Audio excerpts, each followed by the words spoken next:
radio du foyer, c'est comme radio à la place publique. Bonjour. Audio. Alela. Anissa Omar. Hakira. Les vieux nous racontent des histoires, nous apprennent des choses. Kadungo Moro. Audium.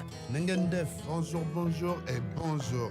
Boubou, t'as branché ton casque? Oui, j'ai tout branché là, c'est bon. Maintenant, on est bon, on est parti. Let's go. Vite, 5, 4, 3, j'ai le casque. 1, c'est parti. Bonjour, bonjour et bonjour. Vous êtes en plein direct de la radio des foyers. Radio en chantier, la radio des foyers. La radio des foyers, c'est votre radio, c'est notre voix. Radio des foyers, c'est votre radio, c'est notre voix. Salut à toutes et à tous et bienvenue sur REC, la radio des foyers. Merci d'être au rendez-vous. Nous sommes aujourd'hui le samedi 31 mars et comme tous les derniers samedis du mois, on se retrouve pour une petite émission avec aujourd'hui Lucille. Bonjour Lucille. Salut. Alors toi, tu nous as préparé une petite chronique pour justement toutes les personnes qui voudraient aider, venir en aide aux personnes exilées. C'est ça. Rémi est également avec nous. Bonjour Rémi. Bonjour Maël, bonjour à tous. Alors toi, justement, quand on parle d'entraide, on parle d'aide et d'entraide au niveau des personnes exilées, toi tu es parti en reportage, tu t'es baladé un petit peu dans le 18e arrondissement de Paris, rencontrer une épicerie somalienne, Mandek, c'est ça ? Voilà, oui, c'est une des seules épiceries somaliennes de Paris, donc évidemment toute la communauté s'y retrouve et se refile les tuyaux, s'entraide sur plein de choses. Super, on écoutera ça tout à l'heure. Bonjour Adidja également. Bonjour Maël, bonjour tout le monde. Tu vas bien ? Oui, ça va et vous ? Ça va, je te remercie. Merci. Et enfin, nous avons également Faudier qui nous rejoindra normalement en fin d'émission.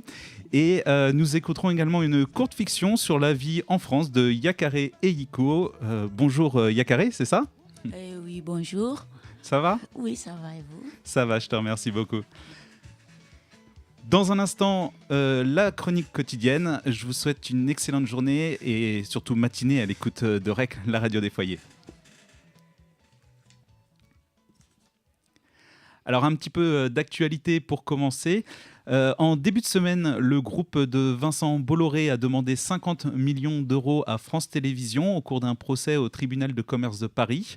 L'homme d'affaires avait porté plainte après la diffusion d'un reportage du magazine Complément d'enquête qui dénonçait ses activités en Afrique. L'enquête Vincent Bolloré, un ami qui vous veut du bien, révèle notamment les conditions de vie et de travail de travailleurs camerounais au sein de la société Socapalm qui produit de l'huile de palme. Socapalm appartient au groupe Socfinal, contrôlé en partie par le groupe Bolloré. Alors cette enquête, elle montre des personnes pas toujours majeures, payées à la tâche, qui travaillent sans vêtements de protection et qui logent dans des conditions insalubres. Alors je ne sais pas si des situations comme celle-ci existent en France. Je rappelle qu'actuellement la France, ce n'est pas que l'Hexagone. On oublie parfois certains territoires et ce qui s'y passe. Mais bon, ça, ce sera certainement le sujet d'une prochaine chronique. Puisqu'on parle travail, j'aimerais tordre le cou à certaines idées reçues. J'en ai relevé 3 pour cette chronique concernant le travail et l'immigration. Alors, idée reçue numéro 1, les immigrés prennent le travail des Français. C'est faux. En 2007, une étude de l'OCDE, l'Organisation de coopération et de développement économique, a démontré qu'un accroissement de 1% de la part des immigrés dans la population active d'un pays augmente le taux de chômage des natifs de seulement 0,05 points au bout d'un an. Mais cette enquête, elle précise aussi que cet effet s'annule totalement au bout de 5 ans. Ajoutons à ça le fait que les exilés contribuent à la richesse de la France. Les exilés consomment en France, ils cotisent, ils payent leurs impôts en France. Les travailleurs exilés, quels qu'ils soient, en situation régulière ou non, paient des impôts. Et ça, c'est un fait. Idée reçue numéro 2. L'immigration tire les salaires vers le bas. Là encore, c'est faux. L'ISA, l'Institut pour l'étude du travail, a publié en 2011 une étude qui chiffre l'effet positif de l'immigration sur les salaires à plus 0,28% en France. Idée reçue numéro 3, l'immigration coûte cher à la France. C'est encore faux. Et c'est ce qu'indique l'enquête. On entend dire que l'immigration coûte cher à la France. Qu'en pensent les économistes ? Une enquête qui a été réalisée par 2 chercheurs et professeurs d'économie en université, Xavier Chojnicki et Lionel Rago. Et vous devez savoir qu'en 2005, l'immigration a rapporté 4 milliards d'euros à la France. Aussi, pour conclure, je tiens à le dire clairement, dire de l'immigration que c'est une plaie pour la France, eh bien, ce discours ne passe plus. L'immigration, c'est une force, et si on veut raisonner en termes économiques, pragmatiques, pour faire plaisir à certains, eh bien, l'immigration, ça crée de la richesse. Ces quelques idées fausses dont je viens de vous parler sont extraits du livre publié par ATD Quart Monde en 2015 et dont le titre est « En finir avec les idées fausses sur les pauvres et la pauvreté ». Du coup, comme notre interview va arriver un petit peu en retard, je propose, Lucille, si tu es d'accord, que tu nous présentes un peu quelles sont les pistes, comment on peut aider si on a envie d'aider les personnes exilées en France. Avec plaisir. Alors toi, citoyen, citoyenne, travailleur, travailleuse ou chômeur, chômeuse, étudiant, étudiante ou retraité, tu souhaites agir, tu souhaites donner un peu, beaucoup, énormément, du temps, de l'aide, de la présence, ton savoir-faire ou ta passion. Voici quelques pistes d'engagement. Donc, donner des cours de langue, de français, langue étrangère ou la langue que tu pratiques avec Dom Asile, le bureau d'accueil et d'accompagnement des migrants ou Entraide citoyenne. Marauder, distribuer des repas et boissons chaudes avec la Croix-Rouge, Entraide citoyenne, Utopia 56 ou les petits déjeuners de Flandre. Aider dans les démarches administratives et juridiques, traduire, accompagner en préfecture avec la CIMAD, le GISTI, Autre Monde, France Terre d'Asile. Organiser des soirées pour reverser les bénéfices à des associations avec House of Moda, avec À la Folie et le BAM. Héberger chez toi ou prêter ton canapé quelques jours avec Réfugiés Bienvenus ou Singa. Un grand classique, trier et donner tes vêtements. Ou enfin, payer un café ou un thé suspendu ou un jus dans des lieux le proposant. D'ailleurs, si tu as des idées et un peu plus de temps pour réfléchir à des leviers d'action à activer, je t'invite à aller au Bar Commun, un bar associatif rue des Poissonniers dans le 18e, qui cherche à constituer une équipe de bénévoles prêts à donner de leur temps pour les migrants qui sont à côté du bar associatif. Donc voilà, en fonction de tes disponibilités, plutôt le week-end, plutôt le soir, toute la journée, 1 fois par semaine ou 10 fois par mois, c'est à toi de voir. Merci Lucille. Toute l'équipe de REC vous accueille également si vous voulez participer à l'émission pour témoigner, animer une chronique, partager un moment avec nous. Comme on le verra tout à l'heure, on a décidé de le faire Hiro et Yakare que nous retrouverons dans quelques instants. Mais avant, un reportage que tu nous proposes. Rémi, tu es allé te balader dans le 18e arrondissement à la rencontre d'un gérant d'une épicerie somalienne qui vient en aide à la communauté, c'est ça ? Oui, voilà. Alors, c'est une épicerie, comme je le disais, c'est une des seules épiceries somaliennes de Paris. Et du coup, toute la communauté, évidemment, s'y retrouve et du coup, évidemment, s'entraide, se refile des tuyaux sur le travail et tout. Et voilà, c'est dans ce quartier si spécial de La Chapelle qui est enserré entre les voies de la gare du Nord et les voies de la gare de l'Est. Ça en fait une sorte de petite île parce qu'on n'y accède quasiment que par des ponts. Et du coup, voilà le reportage. Donc je sors du métro Marx Dormois et je me dirige vers la rue Philippe de Girard dans laquelle se trouve l'épicerie Mandek. Une épicerie somalienne dans laquelle la communauté se retrouve pour échanger et s'entraider. Donc le patron m'accueille à bras ouverts et présente son épicerie. Oui, bonjour, bienvenue chez Mandek. C'est une épicerie et restaurant là. Du champ pour le quartier, du champ immigrant et pour tout le monde. Et on fait le repas traditionnel, épicerie, salon de thé et tout ça. Et bienvenue. Bienvenue. Vous voulez un café ? Donc après ce bon café, le patron me fait rencontrer Fami Ouera, un habitué depuis quelques années. Et donc voilà, on descend au sol pour être un peu plus au calme. Je m'appelle Monsieur Ouera, Fami. J'habite à Mélan. Je suis placé sur protection subsidiaire depuis 2016. Ok, et du coup, ça fait combien de temps que tu connais Mandic, l'épicerie ici? Cette épicerie, oui, c'est pas très longtemps, c'est tout neuf, c'est même pas un an, c'est un restaurant. Parce qu'avant, les communautés somaliennes qui sont à Paris, les majorités, c'était sans papier, sans abri. Mais par exemple, les patrons de ce restaurant, il est parmi des qui sont venus en France depuis 2010. Après, il est bien stabilisé en France. Il a compris beaucoup de choses. Et maintenant, il a commencé des commerces comme ce restaurant et cafétéria. Et il donne la nourriture, plats traditionnels somaliens et soudanais aussi. C'est pour cela. Voilà. C'est un peu le rendez-vous de tous les Somaliens du quartier et du nord de Paris? Oui, parce que cet restaurant, c'est à côté, il définit le centre, le siège des rencontres des Somaliens, parce que c'est des seuls lieux commerçants des Somaliens. Donc, ils trouvent ici beaucoup de compatriotes qui parlent la même langue somalienne, qui parlent des patrimoines des pays, des situations des pays, tout ça. Donc, tout le monde il vient ici, surtout les week-ends, pour partager les idées entre comment ils peuvent s'aider les uns les autres pour apprendre la langue française et les cultures françaises, pour faire l'intégration. Parce que les majorités somaliennes qui sont toujours en France, les majorités, ils sont pas la première fois qu'ils sont venus en France. Et ils ont déjà passé les majorités des pays européens, comme Scandinaves, Allemands, Hollande, tous. Ils sont restés là-bas longtemps, mais ils n'ont pas eu les papiers. Mais heureusement, ici, quand ils sont venus en France, ils ont gagné les papiers, les majorités ici. Ouais.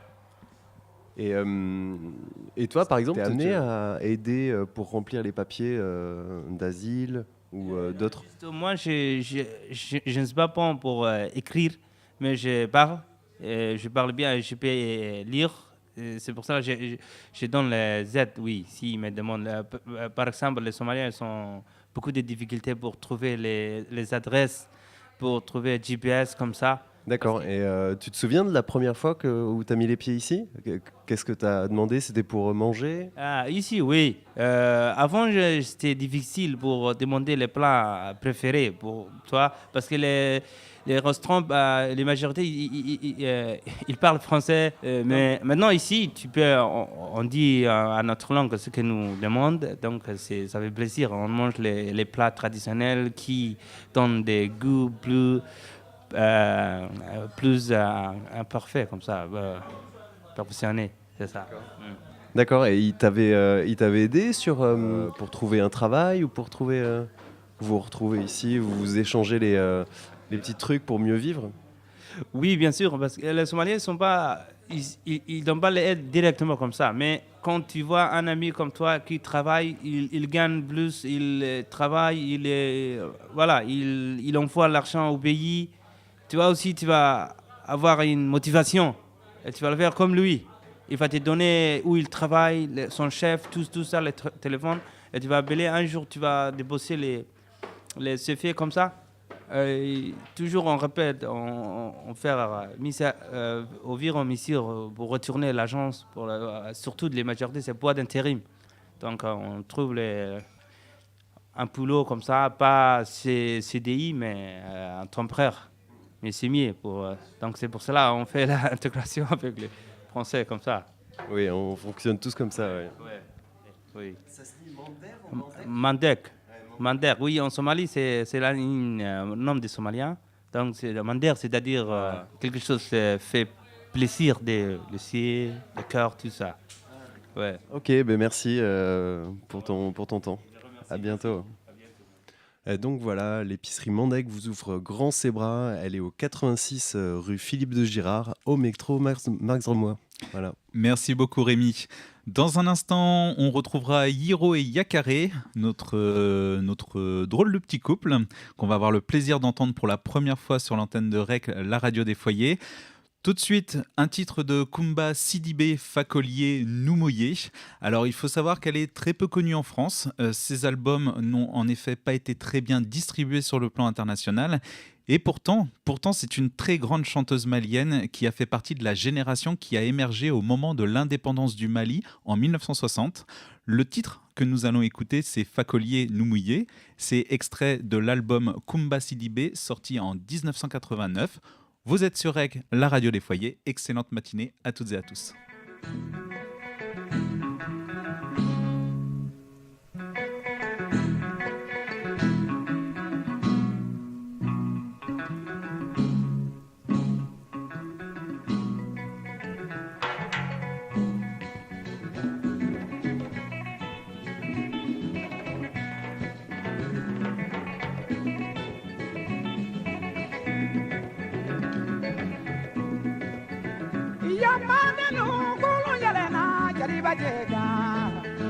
Bamba koga u lati nyomote malide nona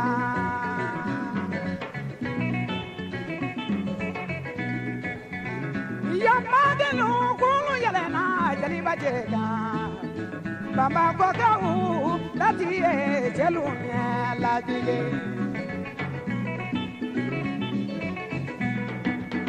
Urama geide anga wayo lati jela Balide nyuma lati e jelunya oro jamana Magadi geido anga wayo lati gela Konene geifa lati nyomote balide nona la Ko awagi mogo danyi dugure nyonya dunya Mama du geifa lati e jelunya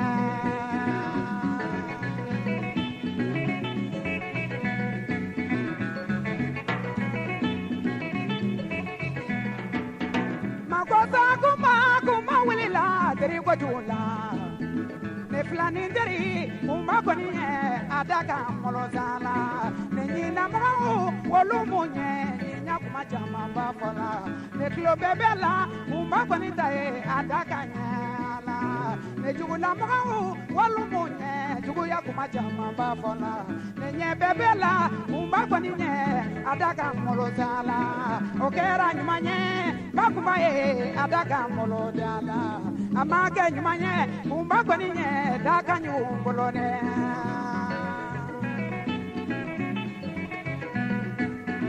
bamba kwakalo anga wayo latigela kakaroka u latigomote malidenona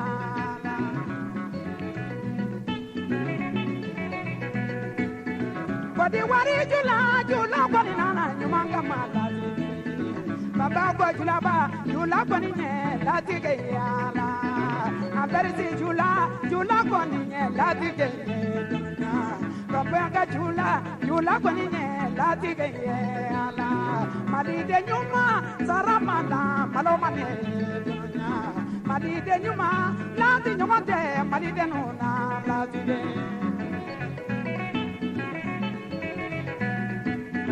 Magadi gido mogo danyi dugure nyonya Paso de nyuma lati nyuma te paso de nuna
Bamba koga u lati nyomote malide nona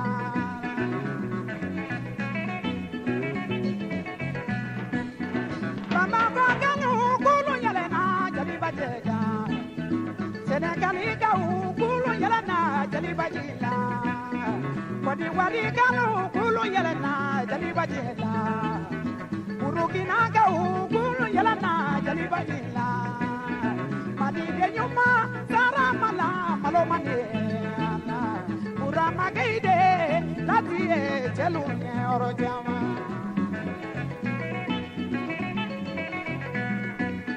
Neflanin deri kuma wulila deri wajula. Makosa kuba kuma wulila deri wajula ni ayana ayana. Madi de nyuma mogo dani dure nyonya. Mamadu Geifa lati koni jelu da yoro jamana.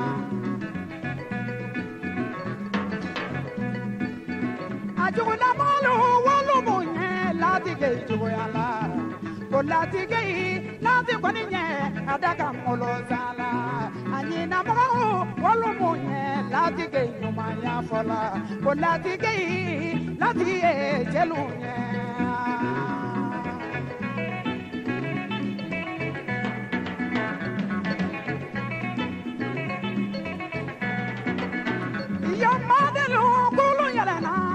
Jega bamba boga u lati e jelunya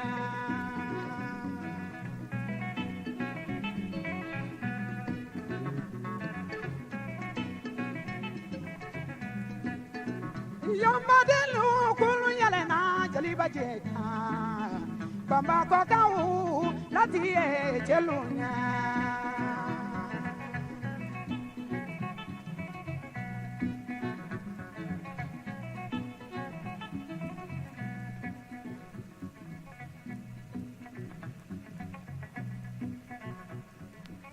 Kumba Sidibé Fakolier Noumoyé, extrait de l'album Kumba Sidibé, sorti en 1989. Et tout de suite, place à notre couple Yiko et Yakare.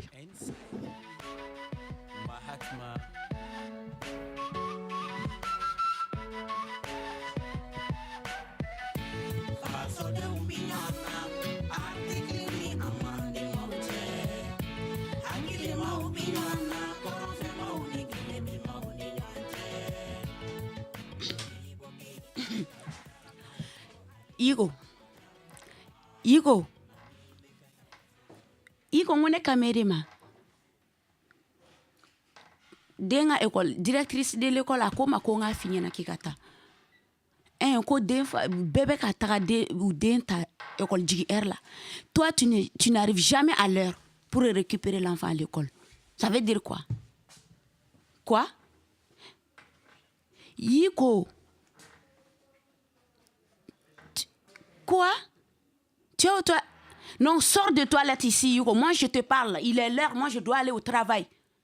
C'est toi qui devrais aller chercher l'enfant à l'école. Hein? Ça fait combien de fois? C'est la 3e fois. Directrice de convocation dit qu'on a comme on ta denta école là. Hein? Il beton no be dem no be ta placé foyer là et problème avec la kana ouli. Nema foki nema ofinya na. Ibe bo wa ite bo de Yugo.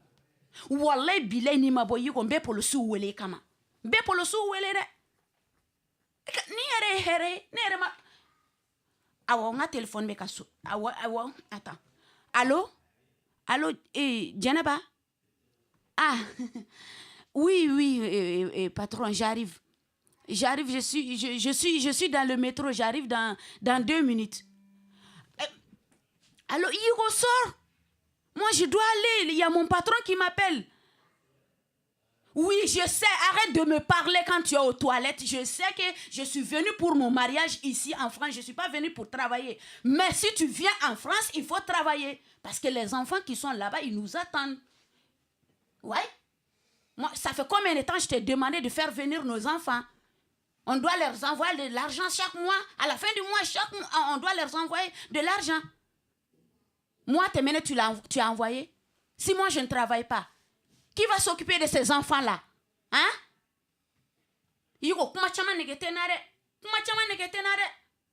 Vous, les hommes immigrés de la France, vous n'avez pas dit que vous n'avez pas pitié de nous, les femmes?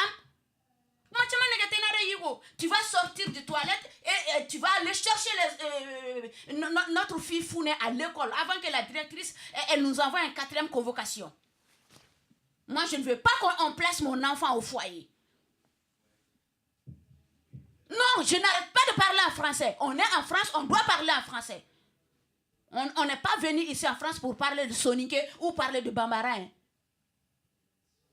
On t'a donné des cours de français ici non, quand tu es venu. Avant qu'on te donne ton travail, on t'a donné des cours de français. C'est pour que tu t'intègres mieux. Bon, moi je ne t'entends pas. Tu sors du toilette, tu viens me parler, on va régler cette histoire au clair. D'accord? Yigo! Et Yigo! Jama kolon me wuli tuma bɛɛ a ka perezan kolon nɔfɛ ka sɔrɔ san o san bɛ nimisa an ka perezan kɔrɔ nɔfɛ kabini taara an bɛ marshe ta Modibo Keyita don o don kuma lafiya tɛ yen taa ɲɛ bɛ min. Modibo Keyita kabi taara kan to Alisa Amada yɔrɔ la mami bɛ fɛ ka faso ba in dilan bi o ka damina yɛrɛ jogo la. Regarde-moi ça. Oui.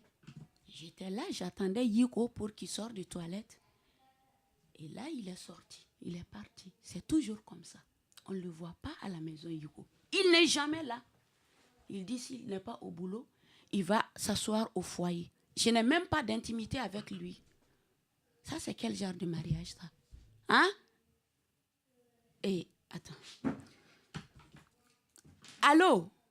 Jene bangi ka fora kan wele san dusu kasilen ba de do ne yɛrɛ t'a dɔn ne bɛ min fɔ faransi furuko la nin han Yigo filɛ a tɛ ye so san kalo 12 a bɛ kɛnɛma a tɛ baara la a tɛ foyi la a bɛ t'i sigi foyer la baroba kisɛ dɔrɔn de la et an parents minnu bɛ Mali la yan nɔ olu bɛ muso wɛrɛ de d'a ma parce qu'il pense qu'il est en France et que la France c'est un arbre à l'argent. Tu viens, tu cueilles l'argent et tu les envoies. Il ne peut pas dire la vérité à ces gens-là qui restent au Mali. Non, une fois, oui. Djeneba a béni Allah Nakirache, je te le jure, j'ai dit à Yugo. Et même souvent, une fois, j'ai eu son papa qui, au téléphone, je lui ai dit la vérité. Nous, ici, nous-mêmes, on se débrouille. Mais Yugo, quand il les appelle, il ment. Et moi, je ne veux pas ça. Hein? Ah oui, ah ouais. Regarde-moi, il me dit qu'on lui a dit d'épouser sa cousine. Et lui, il sait dans quelles conditions il vit ici avec moi. Et maintenant, si c'est moi qui j'appelle la police pour ça, on va dire que je suis une traître. Que j'ai appelé mon mari à la police. Oui, je sais que la France est un pays de droit. Je sais, il le sait très bien. Mais ils ne veulent pas. Ils veulent pas qu'on... Parce que ça ne leur arrange pas, je sais que ça... Oui, Djeneba. Ok, moi je te laisse et je vais essayer de joindre Yuko au téléphone. Parce que je l'attendais pour qu'il aille chercher l'enfant là à l'école et il est parti. Et moi je dois aller au travail. Oui, ok. À plus, Djeneba. Il est où mon téléphone? Allô? Yiko? Yiko? Ok, il n'y a pas de souci. Vous voyez, Djama, un couple qui français, c'est les femmes immigrées qui souffrent plus que les hommes. Ils vont de gauche à droite.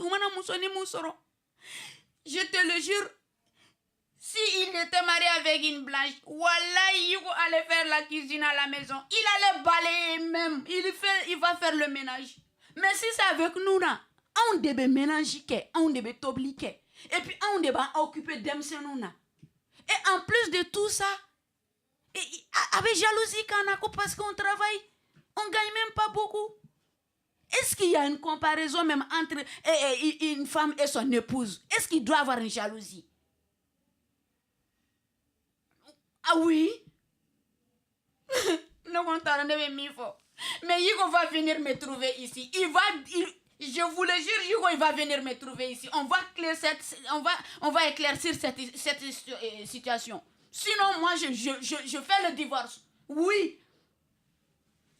Je ne peux pas continuer comme ça. Chaque mois, il envoie 150 000 à sa femme qui est restée au pays. Et moi, je souffre ici. Il faut que je cours de gauche à droite, derrière les assistantes sociales pour qu'ils me donnent de quoi me nourrir avec ma fille. Et en plus, ma fille, on risque de la faire placer dans un foyer. Hein? Est-ce que ça, c'est normal, ça? C'est vrai, on est venu pour chercher de l'argent, mais on doit aussi s'occuper de nos enfants qui sont ici. Oui. Oui, Hugo, il a pris, je vous le jure, Hugo, il a pris tout l'argent que la CAF donne à la petite. Il est parti construire là-bas, au bled de villas. Et il a épousé 4 femmes avec ça. Et l'enfant, quelle éducation il va avoir ici? Quelle éducation? Non, je suis fâchée. Si Hugo ne vient pas, je vais aller à la police, je vais dire tout ça. Oui. Constitution a révisé, ni malien kelengelena bejigo ma révisé. Malien me wuluka be jakmanyu. Ni dungera wara ka kemishie, siga foitala ibiere dun. Faso de uminyana, artikili amande mauche. Hakili maubinyana, koronse mauniki bi mauninyanje. Mori bokita kalitara kauntu alisa amada. Mami me pega paso baingira mi. Okada mi na yejula. Nyanyari fo. Sidane mi nyanyari fo. Nyanyari fo. Ojugo kunya fami nyanyari fo. Kananyala. Élection sera candidat au BMI Amerika ukono. Jomena blakara to fe. Merci Yakare. Rendez-vous pour une nouvelle fiction le mois prochain. Tout de suite, Oumou Sangaré avec Fadjamou. Fadjamou qui est extrait de l'album Mogoya, sorti en 2017. Alors c'est un album très personnel puisque Oumou Sangaré est généralement connu pour ses prises de position contre certaines vieilles coutumes, la polygamie non choisie par exemple, ou encore les mariages forcés. Et ici, en fait, c'est la famille qu'elle valorise, ainsi que les racines. Restez avec nous, on se retrouve après ce très beau titre. Fadjamou, c'est sur REC, la radio des foyers.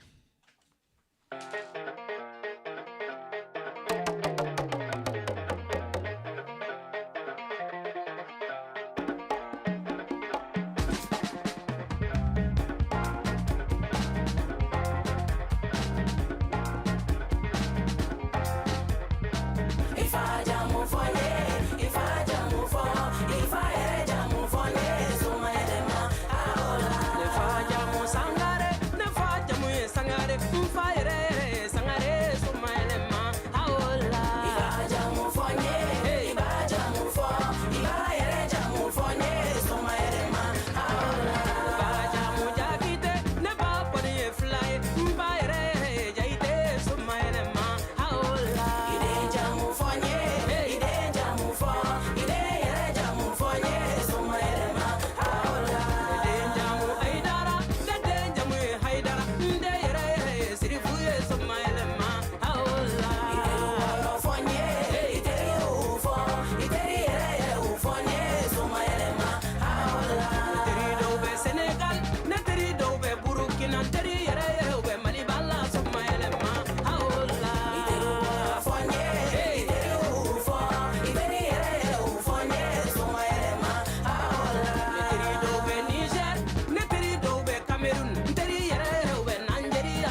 Oumou Sangaré à l'instant sur REC, la radio des foyers. C'était Fadjamou, extrait de l'album Mogoya, sorti en 2017.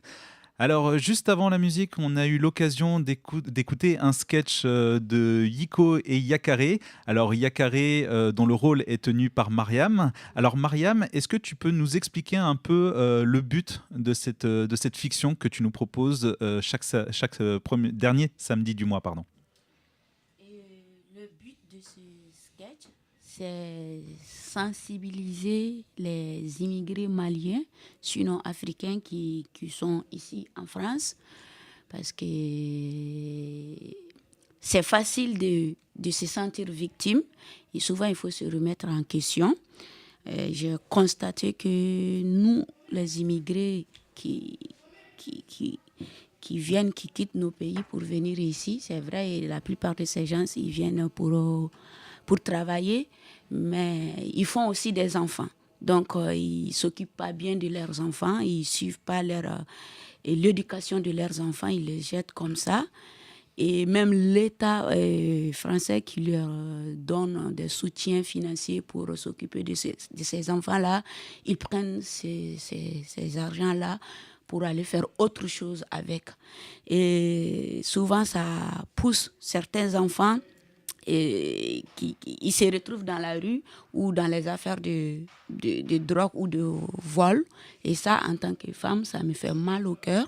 Ça, c'est pas la faute de la France ou c'est pas parce qu'on est mal logé ou des trucs comme ça qu'on va pas suivre l'éducation de nos enfants. Donc, en tant que femme et femme immigrée, et c'est ça qui m'a poussée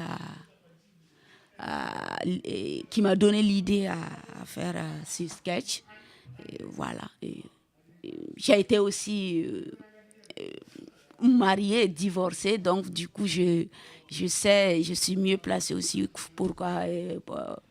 pour en savoir plus des vies de couple des immigrés ici en France. Donc il y a un peu de vécu personnel en fait à travers ce sketch, c'est ça, il y a un peu d'expérience personnelle. Oui, il y a un peu d'expérience personnelle, mais j'ai aussi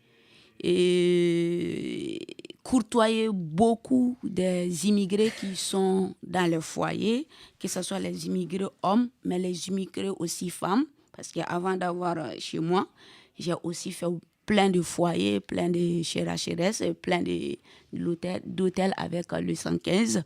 À chaque fois, je causais avec ces femmes-là venant, je ne sais pas, de Chine, du Ghana, du Burkina, de la Côte d'Ivoire. Donc, je les demandais. Donc, j'ai vu beaucoup de cas différents. Donc, tout ça, là, ça m'a donné des idées, de pouvoir nous sensibiliser, nous, les immigrés, de ne pas mettre l'argent devant. Et si on met des enfants, on fait des enfants, ce n'est pas l'enfant qui a demandé de venir au monde, c'est nous qui avons voulu. Donc, il faut prendre soin de ces enfants-là. Donc, ça, c'est ma lutte. Voilà. Très belle lutte. Je tiens juste quand même à préciser qu'il s'agit d'une fiction, que toutes les personnes migrantes maliennes ne sont pas comme ça. Il s'agit effectivement d'une expérience vécue, comme tu l'as précisé, Mariam. Radija, tu voulais parler, je te laisse la parole tout de suite. Oui, merci. Je veux juste une question. Bonjour Mariam. Bonjour Khadija. J'aimerais bien savoir, est-ce que tu t'es mariée au pays ou ici avec votre ex-mari? Je me suis mariée au pays. D'accord. Mais ce n'est pas lui qui m'a fait venir. Je suis venue dans le cadre de mon travail. Alors, non, tu sais, parce que quand tu m'as parlé de ça, j'ai une question. Est-ce qu'il a changé son caractère? Ça veut dire qu'il était... c'est malien, vous êtes malien. Alors, parce qu'il profite, il a le même caractère quand tu étais au Mali ou quand tu étais venu en France, il était changé, il profite de toi. Ça veut dire, par rapport à ton sketch, à la base, je sais que tu parles de... C'est une histoire pour toutes les femmes africaines. Moi aussi, je suis africaine du Nord. Mais vraiment, il y a des messages dedans. Je sais, il y a beaucoup de femmes qui souffrent de tout ça. Il y a des hommes qui profitent de leurs femmes pour l'idée de la cave pour les enfants. Et je sais, la femme africaine, elle combat quand même. Elle ne reste pas les mains croisées pour aider ses enfants, pour le faire de l'école, les loisirs et tout ça. Mais vraiment, ça fait mal au cœur. Plus quand tu as parlé, parce qu'il y a des autres femmes au bled. Vraiment, c'est pas facile. Oui, c'est vrai, c'est pas facile. Et ce qui rend la chose la plus difficile encore, c'est les gens qui sont au bled. Ils sont pas au courant de certaines réalités ici. Et donc, eux, ils pensent qu'on est là, il faut toujours envoyer de l'argent chaque mois. À la fin du mois, il faut envoyer de l'argent. Ou bien les hommes qui sont ici, il faut leur donner encore de femmes là-bas, comme ça. Oui. Il faut leur donner des femmes là-bas, comme ça, ils ne perdent pas la culture. Donc, il y a certains hommes qui se retrouvent avec 4 femmes, souvent, malgré eux-mêmes, parce que c'est la famille qui leur impose, parce qu'à cause, ils sont en France. Donc, il y a du ça. moyen et tout ça. Voilà, il pense qu'il a du moyen. Donc, ces hommes-là aussi, souvent, ils sont obligés de prendre les allocations de ces enfants-là pour aller donner ça à leurs femmes ou à la famille qui sont là-bas. Et moi, voilà, en tout cas, ces véhicules-là, même il y a une part de personnel dedans, mais c'est mon combat. Et même avec certaines Africaines, on tire les couteaux, il y en a qui ne sont pas d'accord aussi. Oui, mais la majorité, je parle de la majorité. Parce que si chaque fois on écoute à la télé ou à la radio les problèmes de vol ou les problèmes de drogue, on voit que les enfants immigrés derrière. Donc, qu'est-ce qui pousse à ces enfants-là à aller vers ces choses-là pour qu'on ne leur apprenne pas à se défendre eux-mêmes par un autre moyen que d'aller dans la facilité, vol ou des trucs comme ça. Donc, moi, je pense que c'est l'éducation à la base. Nous, les immigrés, on pense tellement à l'argent qu'on oublie l'éducation des enfants. C'est une réalité, effectivement. Après, ce n'est pas la seule réalité qui existe. Fodier qui vient de nous rejoindre, merci d'être là. Comment tu vas ? Je vais très bien, et vous ? Ça va, je te remercie. Alors, on va terminer avec Mariam qui nous a joué un petit sketch tout à l'heure dans la série Yiko et Yakare.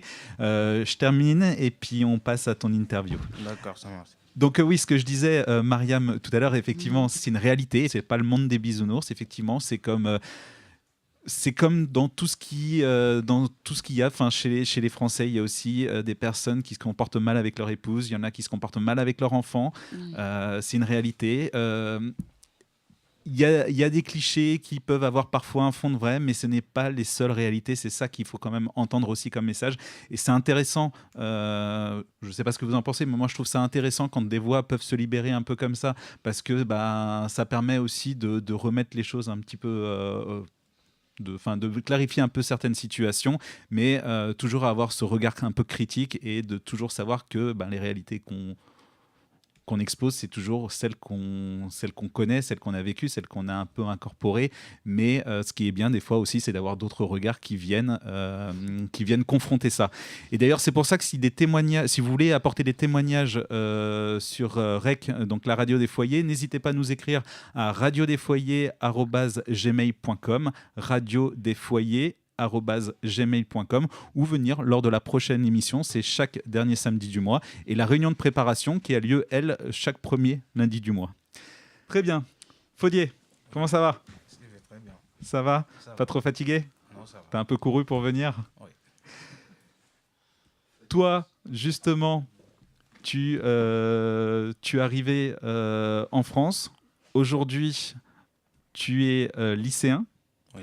Tu vas, dans un instant, pouvoir nous partager en fait ton expérience, nous présenter ton parcours. D'accord. Toute personne a le droit de prendre part librement à la vie culturelle de la communauté, de jouir des arts et aux bienfaits qui en résultent. adamaden bɛɛ bɛ se ka na ɲɛnajɛ jɛkuluw kɔnɔna la ani ka sewa a kɔnɔfɛnw bɛɛ la.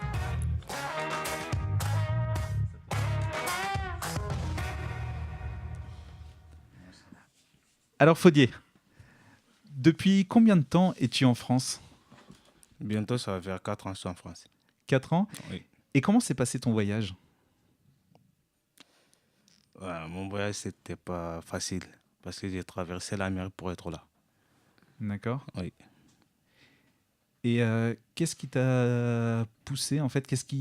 D'où est venue cette décision de partir en fait? J'ai pris cette décision parce que je n'avais pas le moyen pour faire mes études. Et du coup, j'ai pensé que si je suis là, je vais m'en sortir pour faire les études et pour avoir ce que je veux. Et tu veux quoi? D'être bien formé, avoir un bon métier et gagner ma vie, c'est tout. D'accord. Et alors justement, est-ce que tu as trouvé tes repères en venant en France, en venant à Paris? Mes repères, ça veut dire? Tes repères, est-ce que tu as trouvé un peu tes marques? Est-ce que tu sais un peu ce que tu fais maintenant? D'ailleurs, qu'est-ce que tu fais actuellement? Je suis électricien. Électricien? Ouais. Tu es déjà en train de travailler ou tu es encore étudiant? Je suis étudiant, je suis en stage, j'apprends. D'accord. Oui. Et quel niveau? Niveau de bac. Niveau bac pro? Oui. C'est très bien ça. Et comment ça se passe le lycée? Ça se passe très bien. Ça va. Qu'est-ce que disent les professeurs de toi? Ils me félicitent beaucoup. Ils me disent tous les jours, tu es sérieux, tu es motivé, tu es quelqu'un de travaillant, tu travailles bien et tout. Tous les jours, quoi. Ouais. Ouais. Ça fait plaisir d'entendre ça? Oui. Ça fait très, très plaisir d'entendre ça. Et alors, si tu avais quelque chose à dire aux personnes qui nous écoutent, qui peuvent être dans la même situation que toi il y a 4 ans ou avant d'arriver au bac ou en ce moment, qu'est-ce que tu pourrais leur dire? Tout ce que je vais le dire, de travailler, d'être encouragé.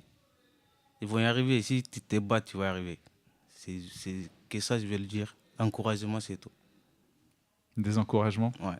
C'est ça qui motive? Ouais. Il ne faut pas décourager. C'est que ce n'est pas facile. Déjà, tu quittes en Afrique pour venir à l'Europe. Tu ne parles pas français. Et ce n'est pas vraiment facile, quoi. Il y en a, ils savent lire. Mais c'est pas... Les mots qu'elle est en train de lire, ça veut dire quoi? Et si tu ne sais pas ce que tu lis, c'est pas facile. Mais il faut du courage. Il ne faut pas décourager. Il faut demander des aides. Comme j'ai fait avec toi. Après les cours, je viens au relais. Ce que je n'ai pas compris, si tu te poses des questions, tu m'aides. Et s'il y a les aides, il peut s'en sortir. Donc il ne faut pas rester seul. Voilà. Il faut trouver de l'aide. Ouais. Et alors, au niveau des aides, effectivement, on a eu l'occasion d'en parler la dernière émission. Donc je vous invite à réécouter, aller sur YouTube, celle du mois dernier, dans lequel, Lucille, tu nous présentais une série d'associations. Est-ce que tu te souviens de quelques-unes? Oui, du coup, il y a Entraide citoyenne qui met en place des cours de français langue étrangère. Il y a le BAM, le Bureau d'accueil et d'accompagnement des migrants, qui aide dans tout ce qui est administratif et juridique. Donc, il y a aussi le GISTI qui met en place des petits livrets d'accompagnement pour bien remplir sa demande d'asile ou pour remplir d'autres papiers. Il y a également la CIMAD, pareil, qui aide administrativement et même à trouver des logements. Et voilà. Très bien, merci Lucille. Il y a également les centres sociaux aussi qui généralement ont des permanences juridiques ou en tout cas qui ont un service qui s'occupe effectivement d'aider les personnes exilées. Merci Fodier, merci pour ce témoignage. Merci également à toute l'équipe. Merci d'avoir été présent pour construire cette émission. Merci Lucille, merci Rémi, merci Radija pour ton intervention, merci Mariam, merci encore Faudier et merci aussi Hugo, on ne l'oublie pas, à la technique, sans qui cette émission ne pourrait voir le jour. Merci à vous également qui nous écoutez. Prochain rendez-vous donc par mail, comme je vous l'ai dit tout à l'heure, c'est radiodesfoyers@gmail.com. Sinon, chaque premier lundi du mois à partir de 19h au foyer Bisson, donc 15 rue Bisson à Paris. Vous pouvez également simplement venir, comme Radijal l'a fait aujourd'hui, venir nous écouter en direct, donc chaque dernier samedi du mois. Passez une excellente journée. On se quitte avec la chanteuse, alors éthiopienne ou somalienne. Si quelqu'un peut m'envoyer la réponse par mail, parce que je n'ai pas réussi à trouver justement sa nationalité. C'est Martha Getachew, j'espère bien prononcer, et son titre Waha Leyabe.